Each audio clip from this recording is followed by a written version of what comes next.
Okay, so I just wanted to put a quick video out. My bike's right here. I'm gonna talk about my bicycle and the upgrades I made for 2024. And just as a background, I probably did about 4,000 miles on my bike last year. I went on the Great Divide mountain bike route, and there was a lot I liked and a lot I didn't. Probably will screw this up, but I'm gonna put a card up there so you can check out my gear and stuff review from that year. But anyway, without any further ado, here are my upgrades.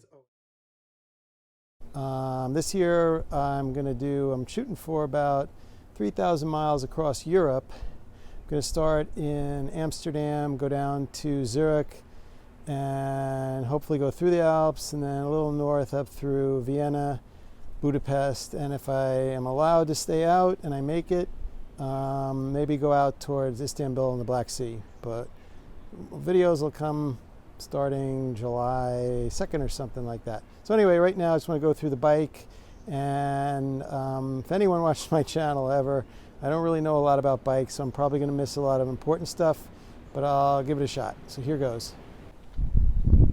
Okay, so here's my bike. I just moved it so it could be in the sun so you could get a better view of it. It's a 2022 Salsa Fargo. It was originally an Apex 1 build, if that's what they call it.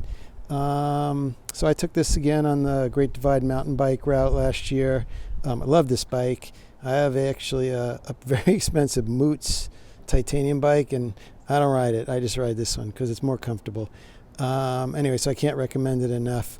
I originally bought it to do the Great Divide, so it's a mountain bike. It's got a big fork, and it can take up to, I think, 3-inch wide tires. So on the Divide, I had 2.25-inch Vittoria Mezcals, and anyway, there's a whole bunch of videos on that. And again, I'll put a view up of card somewhere up here for what worked and what didn't for last year. But anyway, this year I sunk some money into it, and I just want to go through. So before I start, this is my what I call my training setup. So eventually I'm going to have panniers and a rear rack and some other stuff, but I go out every day on this now, and so I'll do another video follow up on that. So this is going to hopefully not be too long a video, but the main upgrades I did this year was my drivetrain. The upgrades I made to the stock Fargo last year were the rims and the hubs. I think I spent about $1,000 on these two wheels and the hubs. I bought them from wheelbuilder.com, and they were great. I beat the crap out of these going down some downhills at like 20 plus miles an hour with huge rocks, and never had a problem. The wheels never got out of true. They were great. So I also thought that a set of mountain bike rims would be good for me for road touring. So anyway, what I did this year was I went full electronic. I like SRAM. I like the 1x system. So I'll throw up my gear inches. But basically, I'm getting something like 15 gear inches at the low end, and I think the high 80s on the high end. I can't go super fast, but I don't pedal downhill. So I went with pretty much all XO1, which is, from what I hear, good stuff. This is all carbon cranks, and that's an XO1 30-tooth chainring. In the back, it's electronic. Again, XO1. And cassette is, I know is a 12-speed. It's, I think 10, but I know for sure it's 52 up there. So I had a 30-tooth and a 50 last year, and I always wish I had more. The batteries are right here. I'm going to carry 3 or 4 of them. Apparently on the mountain bike setup, they don't last that long. I'm a little worried about it, but I'll carry 3 or 4. They only weigh like half an ounce, and I should be good. So that's the big upgrade I made this year.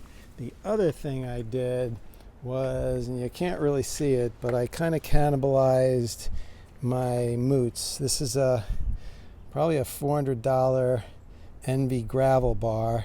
It's a little lighter, it's more compliant, but the other thing I liked about it is the width is a couple millimeters or centimeters shorter, so it put me a little more upright.